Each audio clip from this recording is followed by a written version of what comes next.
तुम्हें पता है Indore cleanest city of India है। यहाँ सरकार ने सख्त मना किया है कि तुम चिप्स खा के रोड पे पैकेट नहीं फेंक सकते। तो लोगों ने पैकेट खा के रोड पे चिप्स फेंकना चालू कर दिया। और इंदौर क्लीनेस्ट ये पता किसने लगाया है? क्योंकि ऐसे तो किसी के दिमाग में नहीं आ सकता कि इंदौर में कूड़ा कितना होगा। तो अगर अभी तक तुम्हें समझ नहीं आया तो मैं इंदौर से हूँ। हाँ, ऐसे फालतू में तो किसी को शौक होगा नहीं कि चलो यार इंदौर की बेइज्जती करते हैं, और सिर्फ इंदौर की करेंगे। मन्नू, इस बार अहमदाबाद को बीच में मत लाना। इंदौर में कोई कुछ करता ही नहीं कि भाई गंदा हो जाएगा। वहाँ पे सब लोग सुबह उठ के ताला लगा देते हैं और दूसरी सिटीज चले जाते हैं कचरा करना। तुम अभी जाके देखोगे इंदौर पे ताला लगा हुआ रहेगा। यहाँ तुम किसी का गला काट दो कोई दिक्कत नहीं, लेकिन काटने के बाद उसे गीले कचरे और सूखे कचरे में ध्यान से डालना। 400 लोगों को टपका दिया, 300 बच्चों को उठवाया, 5 बवासीर वाले अंकलों को पिटवाया। आज तक मुझे कोई पकड़ नहीं पाया, तुमने कैसे पकड़ा?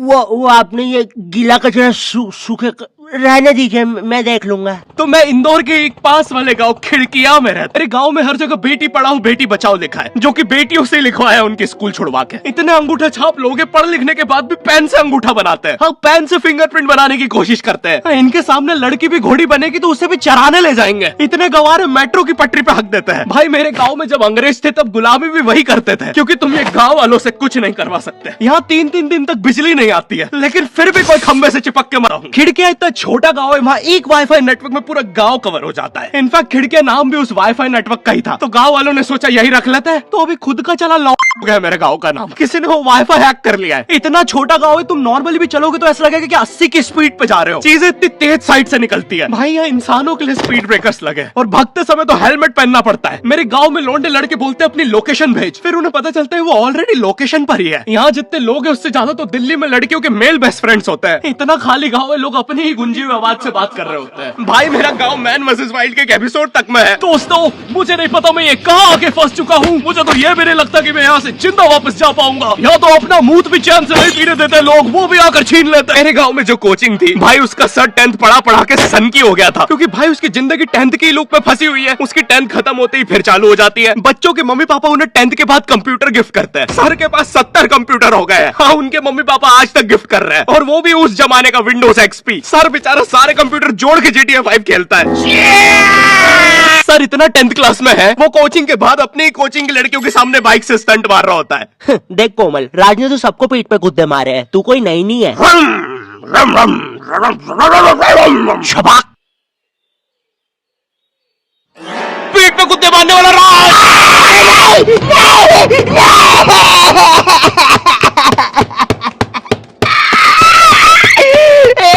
तो यहाँ पे एक 10th क्लास की कोचिंग थी, और भाई ये कोचिंग पूरी प्रॉपर थी। वो तुम्हारे मोहल्ले के ट्यूशन जैसी नहीं, जहाँ वो बालों में टावल बांधकर निक्कर स्लीपर में एक दीदी तुम्हें पढ़ाती थी। वो दीदी के घर पे इतने सारे बच्चे आते थे पढ़ने, दीदी को पता ही नहीं कौन क्या है। दीदी छोड़ो, बच्चों को नहीं पता टीचर कौन है। एक बच्चा पढ़ाई में अच्छा है, सब लोग उसको ही टीचर समझ रहे हैं। वो बच्चे ने अपनी अलग कोचिंग खोल रखी है बीच में, वो नए टीचर्स लेके आ रहा है। स्टूडेंट्स, ये है मिस्टर अब्राहम जी, अब से आपको केमिस्ट्री यही पढ़ाएंगे। वो दीदी के घर में दीदी से ज्यादा सक्सेसफुल हो गया है। दीदी अभी भी एक कमरे में है, उसने दूसरे कमरे में बिल्डिंग बना दी है। इतने छोटे छोटे बच्चे कोचिंग जाते हैं आजकल, और वो बेचारे आज और कल ही जा पाते हैं, क्योंकि परसों तो उन्हें कोई ओमनी वैन में पकड़ के ले जाता है। इतना कंपटीशन आ गया है, बच्चे 6वीं 7वीं छोड़ के यूपीएससी प्रिपरेशन कर रहे हैं, और वो फिर भी फेल हो जा रहे हैं। हाँ, क्योंकि यूपीएससी वाले उधर 6वीं 7वीं के क्वेश्चन पूछ रहे हैं। एक क्वेश्चन था यूपीएससी का कि तुम कितनी बार 100 में से 10 माइनस कर सकते हो, और आंसर है 1 बार, क्योंकि फिर तुम 90 में से 10 माइनस कर रहे हो। ये एग्जाम से आईपीएस पुलिस ऑफिसर बनते हैं। अब समझ में आ रहा है देश में इतना क्राइम क्यों है। आधा क्राइम तो आईपीएस वाले ही कर रहे हैं एग्जाम वालों को मार के, कि सालों 17-17 घंटे पढ़ा के ये पूछ रहा है। फिर आते हैं हमारे बोर्ड एग्जाम्स। बोर्ड एग्जाम्स मिलते हैं हमें डिफरेंट सेंटर। प्राइवेट स्कूल के बच्चे जाते हैं गवर्नमेंट स्कूल में, और गवर्नमेंट स्कूल के बच्चे जाते हैं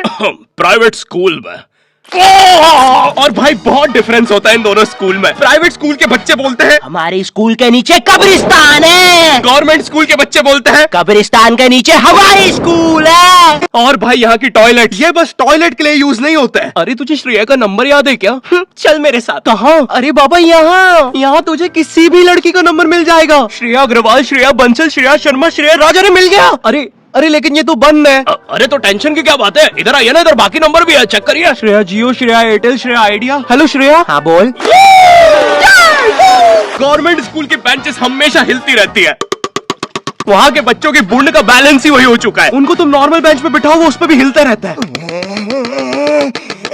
और बोर्ड एग्जाम से वो एक सरप्राइज इन्विजिलेटर चेकिंग होती है ना, जिसमें एक टीचर्स का ग्रुप बीच एग्जाम में रैंडमली आके तुम्हारी चेकिंग करने लग जाता है। एकदम से 5 लोग मिलिट्री की तरह अंदर घुसते हैं, पूरी क्लास में स्मोक कर दिया। एक तो अंडर कवर बच्चा बन के ही बैठा था पीछे। मैं यहाँ 15 मिनट से उससे क्वेश्चन पूछ रहा हूँ। मेरा ना इनसे बस एक क्वेश्चन है, भाई आराम से भी आ जाओगे तो क्या दिक्कत है? तुम्हें चीटिंग ही पकड़नी है ना, अंदर दाऊद थोड़ी ना बैठा है। इतना सीरियस चेकिंग कर रहे हैं, जेब चेक कर रहे हैं, जूते उतरवा रहे हैं, कुत्ता ला के ड्रग टेस्ट से चालू कर दिया। और गवर्नमेंट स्कूल के बच्चे इतने हरामी, वो लोग भी चीटिंग में नहीं ड्रग टेस्ट में फंस रहे हैं। कुछ भी हुआ जा रहा है, पीछे दाऊद मिल गया है उनको। हाँ, वो 10th क्लास ओपन से कोई भी करने आ जाता है। करनी होगी दाऊद को 10th, मुझे क्या पता, अनपढ़ गैंगस्टर अच्छा लगेगा क्या? और बोर्ड्स के रिजल्ट के टाइम पे हमेशा एक गरीब बच्चा न्यूज पे छाया रहता है, हाँ, जिसने स्ट्रीट लाइट के नीचे पड़ के फिर से टॉप कर दिया है। एक तो साले ये गरीब बच्चों का ना अलग कंपटीशन चल रहा है। ये साले हर साल गरीबी में टॉप करने का नया रिकॉर्ड बनाते जा रहे हैं। इस बच्चे ने स्ट्रीट लाइट के नीचे पड़ के टॉप कर दिया है, गरीब की आंखों में आई उम्मीद की रोशनी में टॉप कर दिया है। अरे भाई, जब इतने गरीब हो तो एग्जाम का फॉर्म भरने के पैसे कहाँ से आ रहे हैं? अब इसकी जो जल रही है उसमें भी पढ़ के टॉप कर दिया है। मेरी कोचिंग के बाहर हर साल एक बड़ा सा बैनर लगता था, उस पे जिस बच्चे के 90% बनते हैं उसकी बड़ी सी फोटो लगती है, और जिसके 60% बने हैं वो बड़ी सी फोटो लगा रहा होता था। वो 60% वाले बच्चे की इतनी सी फोटो आती है कोने में, वो भी खिल्ली से कूटी हुई। हाँ, बैनर के बाकी कोनों को ग्लू से चिपकाया है, बस इसकी फोटो पे खूंटा ठोक रखा है। और हर कोचिंग में ना एक पैटर्न जरूर होता है कि आगे वाले बच्चे का तो कंफर्म है, वो तो टॉप करेगा ही करेगा। उसकी तो हाथों की रकीलों तक में 96% बना है। मुझे दिखाया उसने, मैं डर गया, बाद में ट्यूमर निकला वो। भाई तू इलाज करवा ले यार अपना।